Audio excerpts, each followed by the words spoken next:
Welcome back, friends. Tonight we're reading The Ash Tree by M.R. James. Everyone who has travelled over eastern England knows the smaller country houses with which it is studded. The rather dank little buildings, usually in the Italian style, surrounded with parks of some 80 to 100 acres. For me, they have always had a very strong attraction, with the grey paling of split oak, the noble trees, the meres with their reed beds, and the line of distant woods. Then I like the pillared portico, perhaps stuck onto a red brick Queen Anne house, which has been faced with stucco to bring it into line with the Grecian taste of the 18th century. The hall inside going up to the roof, which hall ought always to be provided with a gallery and small organ. I like the library too, where you may find anything from a Psalter of the 13th century to a Shakespeare quarto.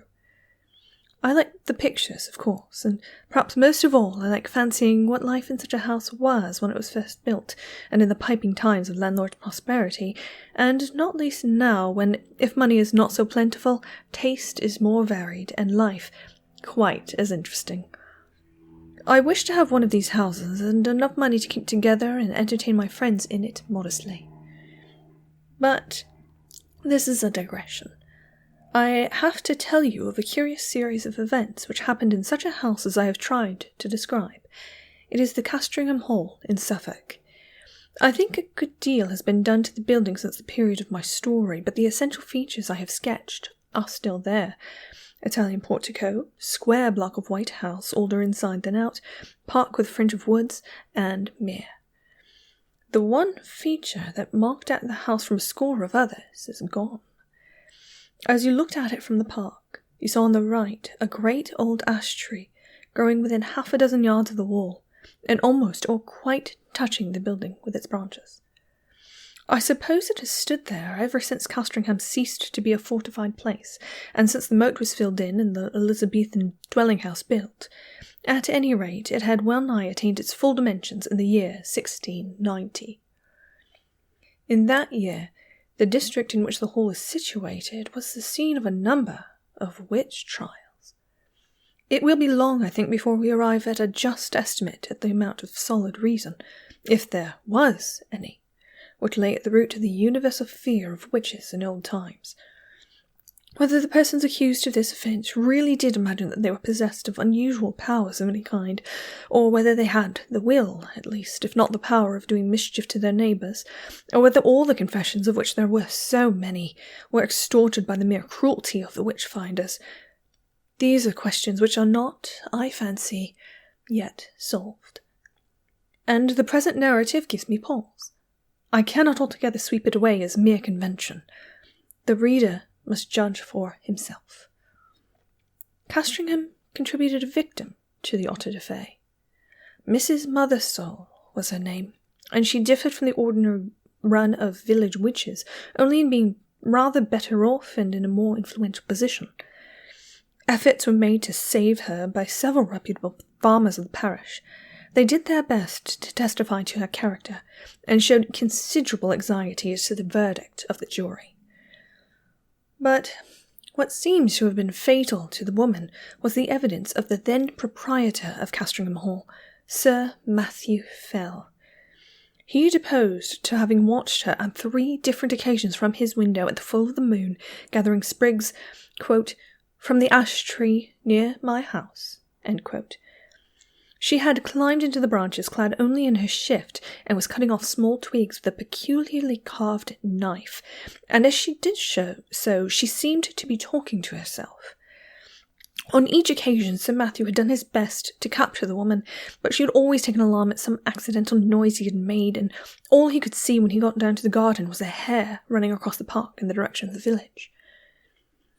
On the 3rd night, he had been at the pains to follow at his best speed, and had gone straight to Mrs. Mothersole's house, but he had had to wait a quarter of an hour battering at her door, and then she had come out, very cross and apparently very sleepy, as if just out of bed, and he had no good explanation as to the offer of his visit.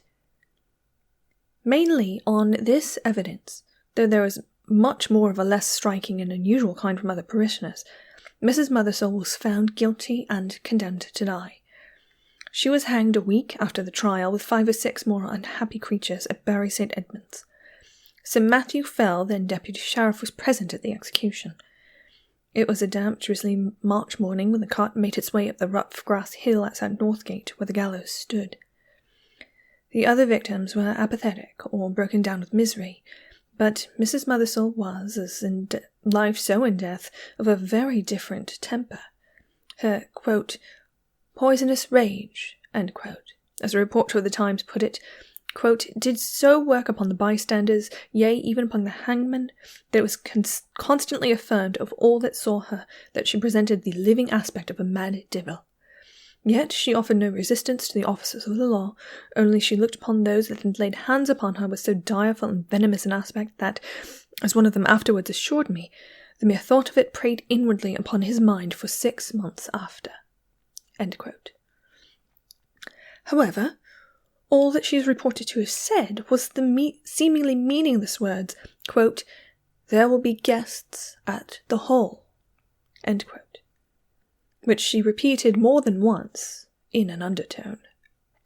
Sir Matthew Fell was not unimpressed by the bearing of the woman.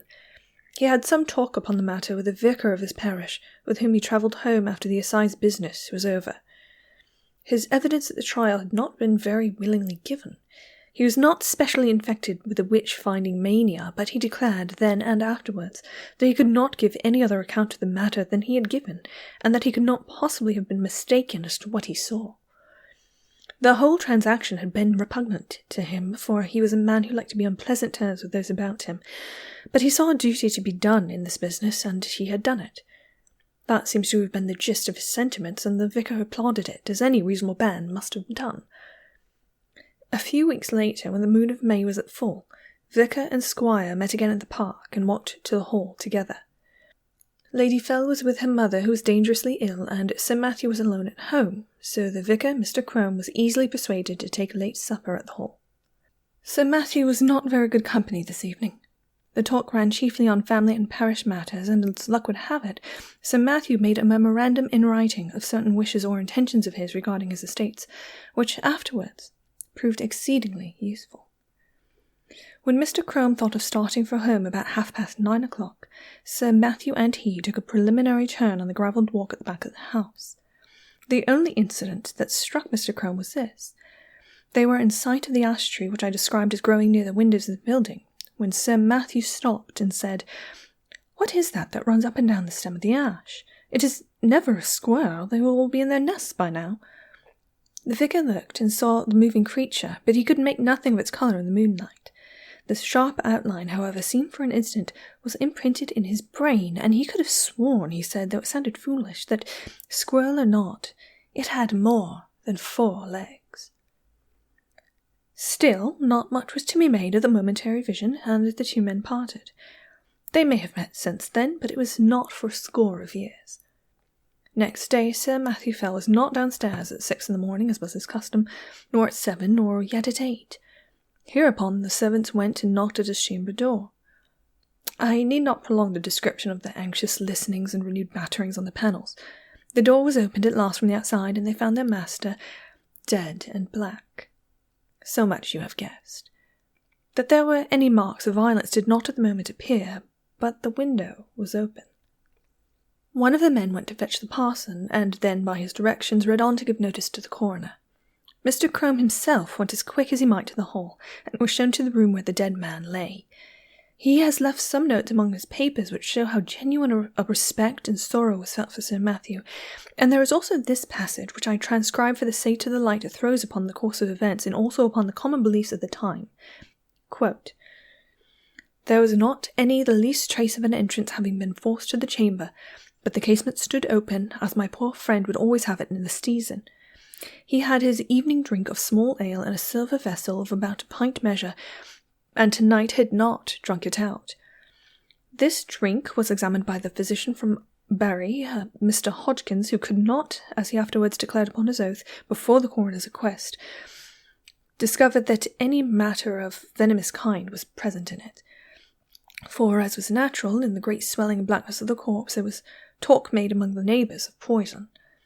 The body was very much disordered as it laid in bed, being twisted after so extreme a sort as gave too probable a conjecture that my worthy friend and patron had expired in great pain and agony. And what is as yet unexplained, and to myself the argument of some horrid and artful design in the perpetrators of this barbarous murder, was this, that the women which were entrusted in the laying out of the corpse and washing it, being both sad persons and very well respected in their mournful position, came to me in a great pain and distress both of mind and body, saying, what was indeed confirmed upon the first view, that they had no sooner touched the breast of the corpse with their naked hands than they were sensible of a more than ordinary violent smart and aching in their palms, which, with their whole forearms, in no time swelled so immoderately, the pain still continuing, that, as afterwards proved, during many weeks they were forced to labour the exercise of the calling, and yet no mark seen on the skin.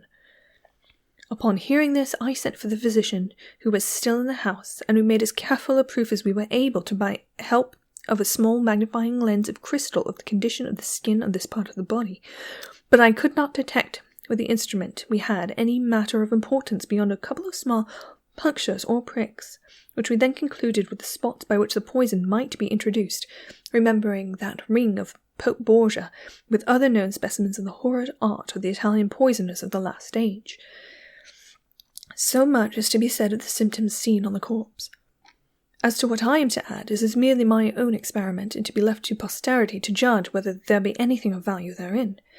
There was on the table by the bedside a Bible of small size, in which my friend, punctual as in matters of less importance, so in this more weighty one, and I taking it up, not without a tear duly paid to him, which from the study of this poor adumbration now passed to the contemplation of its great original, it came into my thoughts, as such moments of helplessness we are prone to catch at any least glimmer that makes promise of light, to make trial of that old and by many accounted superstitious practice of drawing the swords, of which a principal instance in the case of his late sacred majesty the blessed martyr King Charles and my Lord Falkland was now much talked of.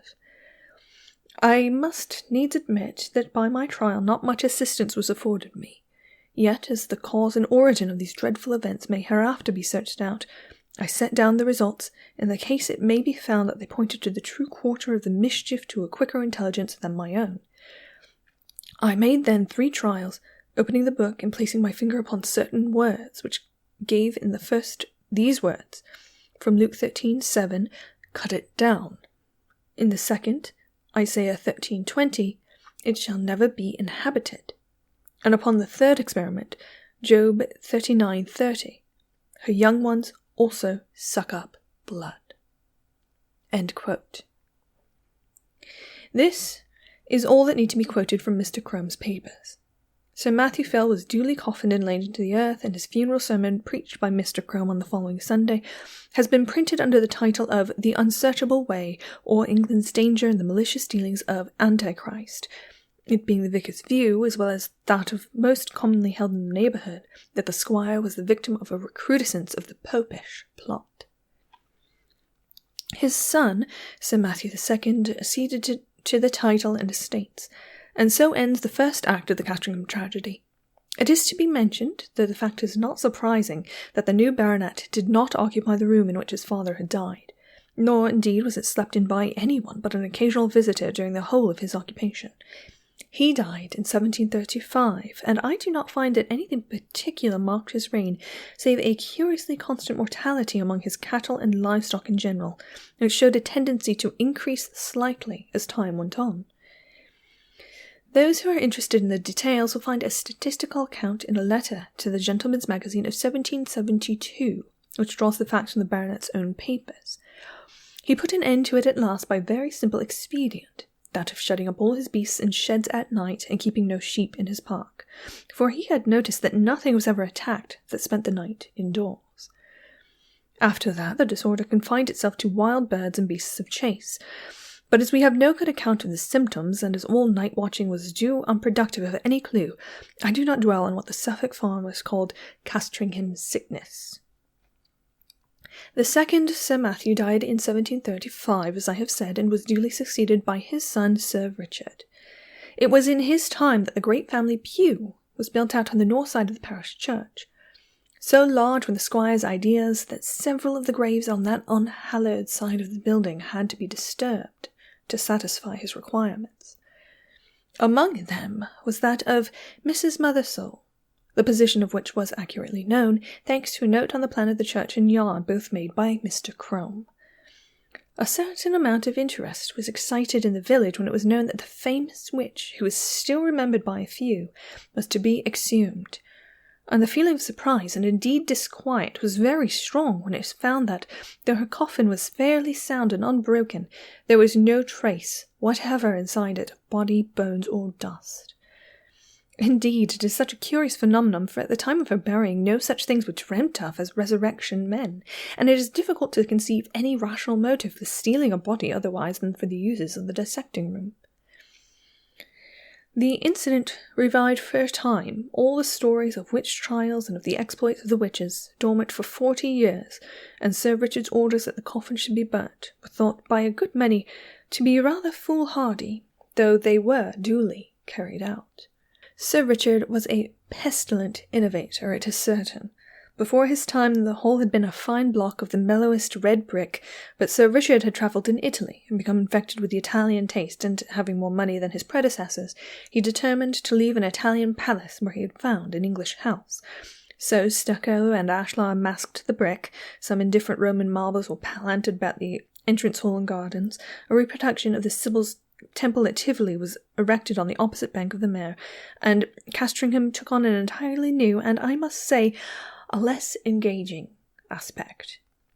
But it was much admired, and served as a model to a good many of the neighbouring gentry in after years. One morning, it was in 1754, Sir Richard woke after a night of discomfort.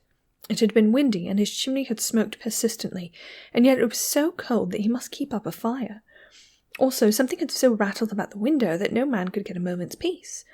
Further, there was the prospect of several guests of position arriving in the course of the day, who would expect sport of some kind, and the inroads of the distemper, which continued among his game, had been lately so serious he was afraid for his reputation as a game preserver. But what really touched him most nearly was the other matter of his sleepless night. He could certainly not sleep in that room again. That was the chief subject of his meditations at breakfast, and after it he began a systematic examination of the rooms to see which would suit his notions best. It was long before he found one. This had a window with an eastern aspect and that with a northern. This door the servants would always be passing, and did not like the bedstead in that. No, he must have a room with a western lookout so the sun could not wake him early. It must be out of the way of the business in the house. The housekeeper was at the end of her resources. "Well, Sir Richard," she said, "you know that there is but one room like that in the house." "Which may that be?" said Sir Richard.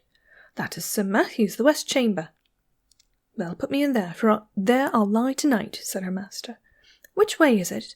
Here, to be sure." And he hurried off. "Oh, Sir Richard, but no one has slept there these 40 years.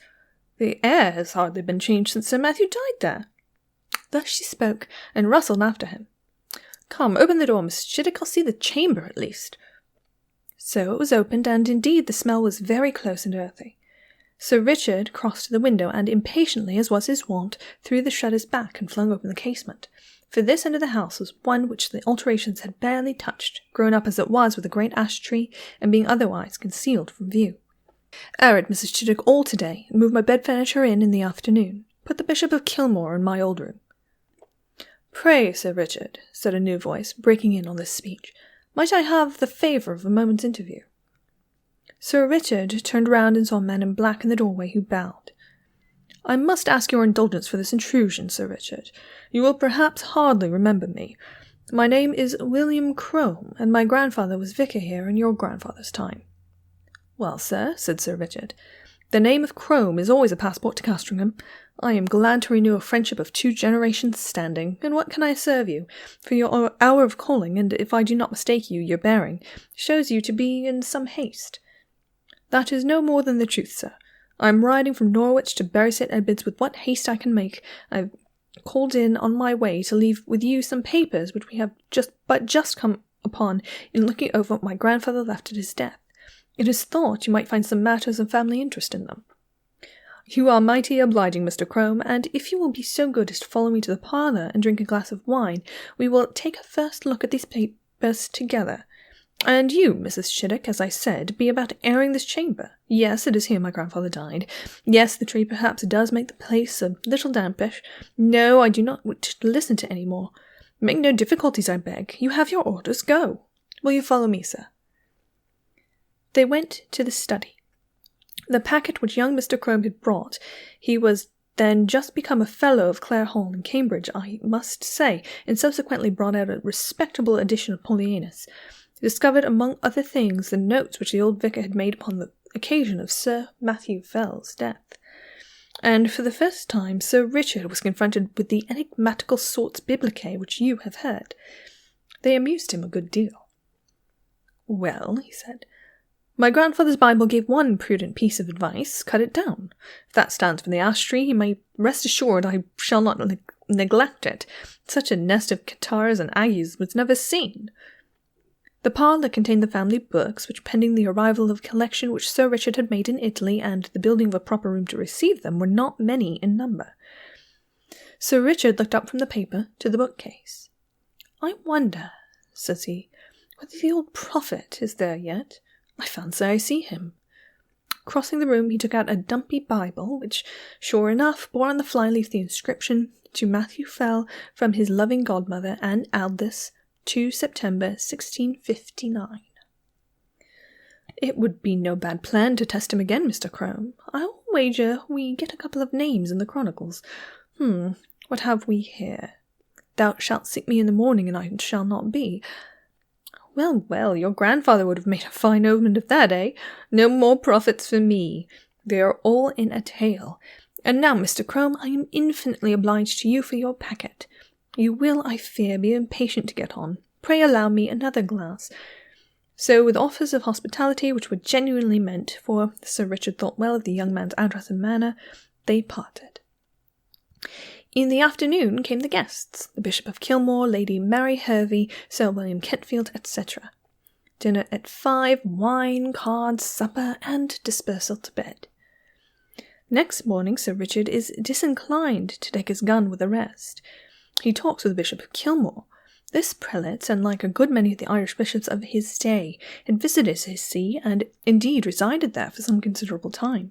This morning, as the two were walking along the terrace and talking of the alterations and improvements in the house, the bishop said, pointing to the window of the west room, You could never get one of my Irish flock to occupy that room, Sir Richard.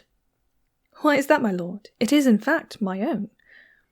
Well, our Irish peasantry will always have it that brings the worst of luck to sleep near an ash tree, and you have a fine growth of ash not 2 yards from your chamber window. Perhaps, the bishop went on with a smile, it has given you a touch of its quality already, for you do not seem, as I may say it, so much the fresher for your night's rest as your friends would like that to see you. That or something else. It is true, cost me my sleep from 12 to 4, my lord, but the tree is to come down tomorrow, so I shall not hear much more of it. I applaud your determination. It can hardly be wholesome to have the air you breathe strained, as it were, through all that leafage. Your lordship is right there, I think, but I had not my window open last night. It was rather the noise that went on, no doubt from the twigs sweeping the glass, that kept me open-eyed.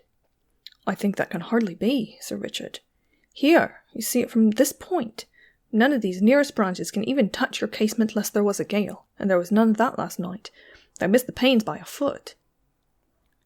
No, sir, true. What then will it be, I wonder, that scratched and rustled so? Ay, and covered the dust of my sill with lines and marks. At last they agreed that the rats must have come up through the ivy. That was the bishop's idea, and Sir Richard jumped at it. So the day passed quietly, and night came, and the party dispersed to their rooms and wished Sir Richard a better night. And now we are in his bedroom, with the light out and the squire in bed. The room is over the kitchen, and the night outside still and warm, so the window stands open. There is very little light about the bedstead, but there is a strange movement there. It seems as if Sir Richard were moving his head rapidly to and fro with only the slightest possible sound. And now, you would guess, so deceptive is the half-darkness, that he had several heads, round and brownish, which moved back and forth, even as low as his chest. It is a horrible illusion. Is it nothing more? There, something drops off the bed with a soft plump like a kitten, and is out of the window in a flash. Another. 4. And after that, there is quiet again.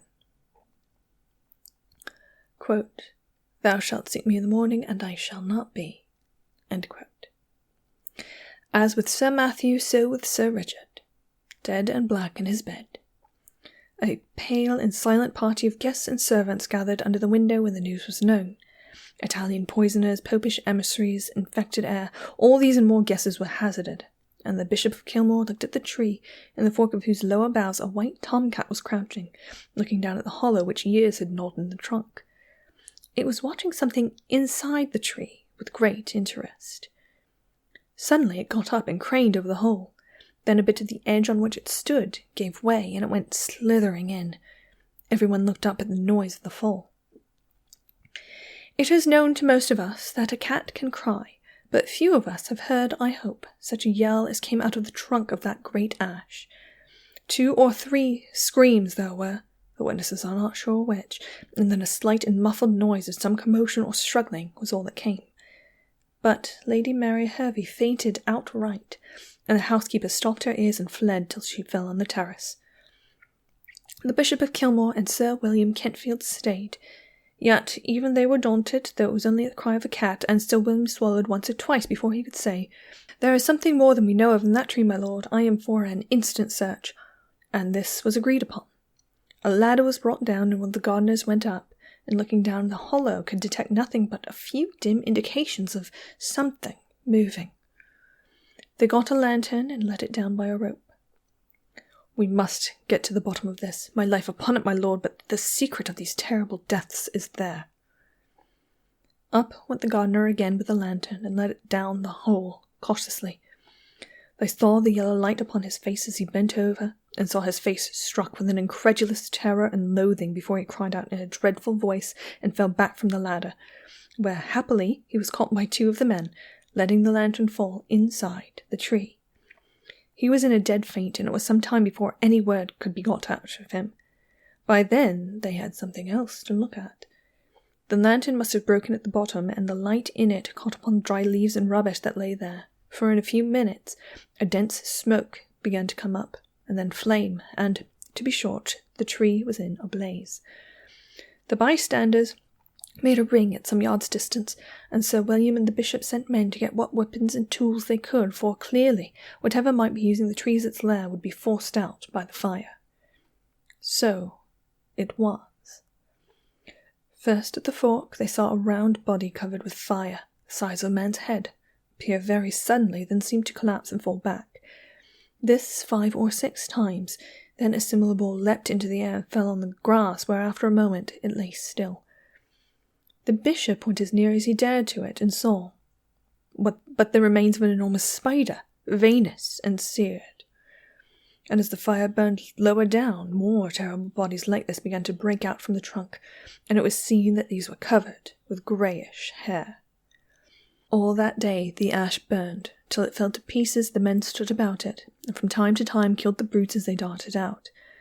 At last there was a long interval when none appeared, and they cautiously closed in and examined the roots of the tree. They found, said the Bishop of Kilmore, quote, "below it a rounded hollow place in the earth, wherein were 2 or 3 bodies of these creatures that had plainly been smothered by the smoke, and what is to me more curious, at the side of this den, against the wall, was crouching the anatomy or skeleton of a human being, with the skin dried upon the bones, having some remnants of black hair, which was pronounced by those that examined it to be undoubtedly the body of a woman, and clearly dead for a period of 50 years. End quote. The end. Before you say, yes, I am still working on that Irish accent.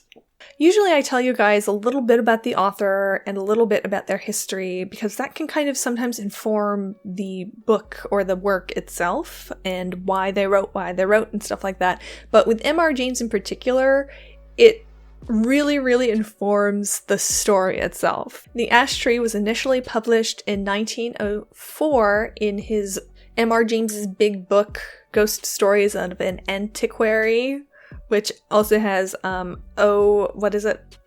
Whistle and I'll Come to You, My Lad, and the Mezzotint, which are his very famous central stories. And M.R. James was a professor at Eton College and Cambridge of not antiquities, because that means like Greeks and Romans, but he was kind of like a medievalist. He did a whole lot of stuff around, the 16 and 1700s, like where this story is kind of sort of set. And he makes a lot of references that are touchstones of the things that he would know and want to talk about that we don't necessarily, we're not exactly super well versed in who the Borgias are and the papacy and the Italian poisoners and all of that. But if you are studying the 16 and 1700s in Europe, you are intimately aware of exactly what those people are and probably going to add those references into your own work. I kind of think like how Ready Player One is set in the future, but it's just chock full of references to 80s pop culture. It's the same kind of, it's just his frame of reference is that medieval period. That kind of makes things very interesting because he would have known that witch hunting was explicitly forbidden by law in the early 1700s, before this story actually begins, in the early 1700s. Obviously, what is legal and what is illegal and the confluence of those two things don't always match up. I find it very interesting that he would place his story right at that confluence of when it was legal and when it became illegal. But further than that, you see very often in horror, especially in the earlier Gothic horror, everything ends up being real. Like, ghosts are real. The prophecies are real. The witches are real. Like, witches and magic are real. And throughout the story, it's like, oh, and she ended up being this witch, and she had these familiars, and they were like these creepy spiders that had a lot of poison, and she could, But by the time this was initially published in 1904, they knew that that wasn't true. It's like the old joke, like how many witches were killed during the witch trials. And you're supposed to sit there and say like, oh, there were like 2,000 killed in Europe, and then there were like 20 in Salem. And the answer is actually 0. There were 0 witches killed in the witch trials. Witches are not real. Funnily enough, I don't know that it's funny, because we're talking about witch trials and, innocent people being murdered and stuff. This has evolved over time, and especially as the realists got their hands into tropes and like Gothic horror, it started to adapt into that kind of like the easiest, what is it, Occam's razor, the most obvious explanation is probably the true explanation kind of thing. But in this particular story, you have this woman who is put to death for being a witch, and then it turns out to be true. It fits the whole like scary story plot twisty kind of thing. At the same time, you can't help but feel like a little weird about it. They were definitely putting to death some actual witches here, and not just, innocent women. And to me, it's very interesting that they feel the need to invent this, eldritch, womanly, like, weird hairy spiders that are gonna poison you, as opposed to the actual horror of being on a chair, tied up by your wrists, dunked in the river, and you hope you die because that means that you're innocent? How horrific is that? As opposed to, he accused this woman, and then he died in his sleep. It's a fictionalization, and I know I shouldn't get all, worked up about a fictionalization, but at the same time, it's interesting to wonder why he made the decision to minimize that kind of thing when that was literally his field of study. You know what I mean? Like, I don't know that he actually was studying the history of the witch trials per se, but he was definitely studying that era of history. And that's where he found his inspiration. But instead of taking a different tack, he just decided to wholesale say, yes, these women, clearly witches. They made some kind of deal with the devil and they had actual powers.